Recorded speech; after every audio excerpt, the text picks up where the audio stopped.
Welcome back to the channel, to another video. I'm going to discuss today why Retatrutide is not going to solve your fat issues, is not going to solve your problems around food and your weight issues. Because a lot of people are on this bandwagon. It is the talk of the town. Everybody is using it, and I'm not saying that this is a bad thing, but I think that a lot of people are going to be disappointed when they stop taking it and they go straight back to their old ways, their old habits, and their old body composition. So I want you guys to understand that, yes, I do really believe Retatrutide is revolutionary. It is changing people's lives, absolutely, and I will not take that away from this medication. But if you don't know how to maintain your body composition moving forward, if you don't change your habits and your knowledge around food, and if you keep outsourcing your discipline, your willpower to medication, instead of building your mindset naturally, what's going to happen over time is you're going to find yourself going back to your old ways. You're going to find yourself back to where you started, back to square one. There are a few things that I would definitely suggest anyone to get down packed before they start medication, before they start using these GLP-1 meds. And first and foremost is you should have exerted every other avenue with your weight loss journey, with your fat loss journey, before using something like Retatrutide. Don't just jump from nothing, okay, straight into using it without building any foundations. There are a lot of people doing this,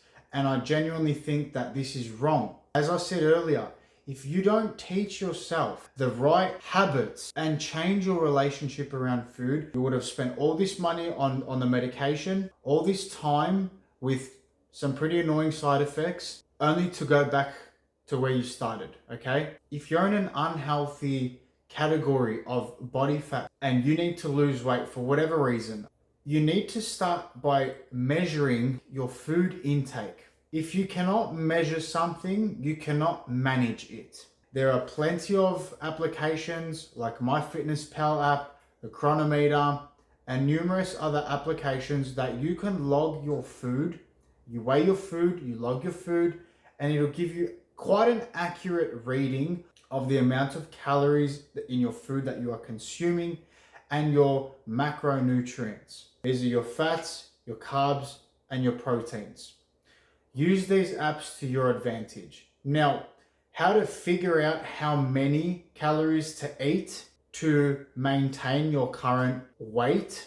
Okay, these are your maintenance calories. There are plenty of calculators on the web that will help you determine what your maintenance calories are. So figure out your maintenance calories. As a staple, okay, just try and stick to 2 grams of protein per kilogram of weight, of your desired weight. If you're 200 kilos, do not try and eat 400 grams of protein, okay? Say you're 150 kilos and you want to get down to 80 kilos for argument's sake.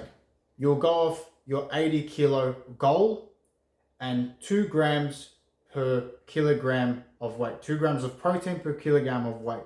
With your fats, eat anywhere between 40 to 60, 70 grams of fats. This is more than enough to keep your hormones balanced and the rest of it, and the rest of your calories make up in your carbohydrates, okay? This is just an average, okay? It works.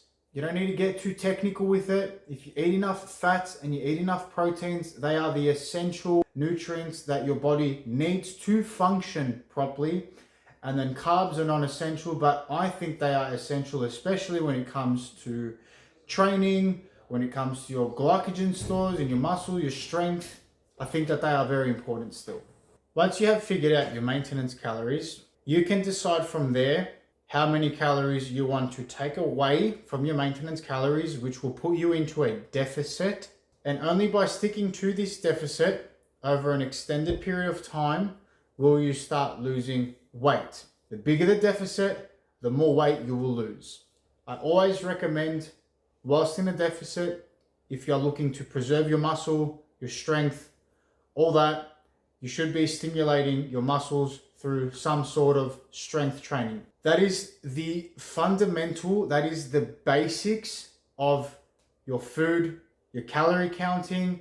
The second thing is, if you solely rely on medication for your discipline, for your mindset, if you don't at least build this muscle in your brain to be able to say no, you are always going to struggle around food. You are always going to struggle when you're off the medication with snacking, with all these things. Now, I did make a previous video explaining how Retatrutide does blunt your urges for snacking, your urges for bad habits, those irrational urges, okay? It does blunt that, and it does blunt it moving forward even when you have stopped the medication. But if you don't use that to your advantage and continue being able to say no to snacking, saying no to bad foods, if you don't stick to your calories for the days and your macronutrients, your proteins, your fats, if you don't keep that tight enough, you will eventually start reopening the doors to those old habits, those old neural pathways, and eventually give it enough time and you will end up back at square one. Say you have exhausted every avenue, you've done your dieting, you've calculated your calories, you've been in a deficit, you've done what you possibly can to get to a certain point, and you, for whatever reason, cannot push past that point, only then would I recommend or would I suggest to supplement in the Retatrutide. This is now where it's really going to help you get past that point, that plateau.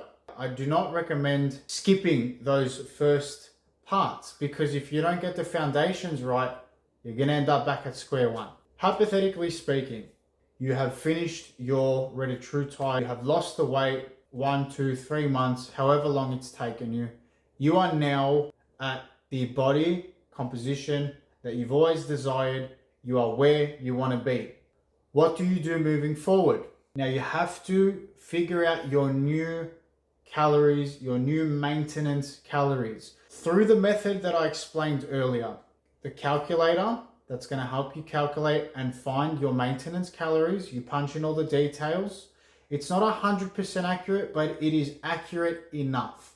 Your proteins, your fats, and your carbs off your maintenance calories. This is the part where a lot of people may not know. Okay, this is what I've done. This is what I have clients doing. And this is what a lot of people that I know have done, and it's worked for them too. I have my scales in my bathroom. So every morning I wake up, I go into the bathroom, I do my routine, brush my teeth, whatever it is. The first thing I do is I'll go to the toilet and I have my scales in a certain position, and then above the scales, I have a piece of paper, Monday, Tuesday, Wednesday, right to Sunday, with columns this way and that way. Every morning, I will log my weight after I go to the toilet. What this is doing, it's helping me keep track of my weight moving forward. Okay, like I said, the calorie calculator that helps you calculate your daily calories may not be 100% accurate.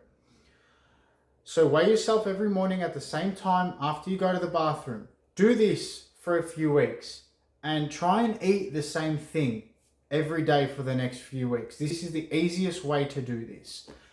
Now, over your average throughout the whole week, your average each week, if that is staying the same, fantastic.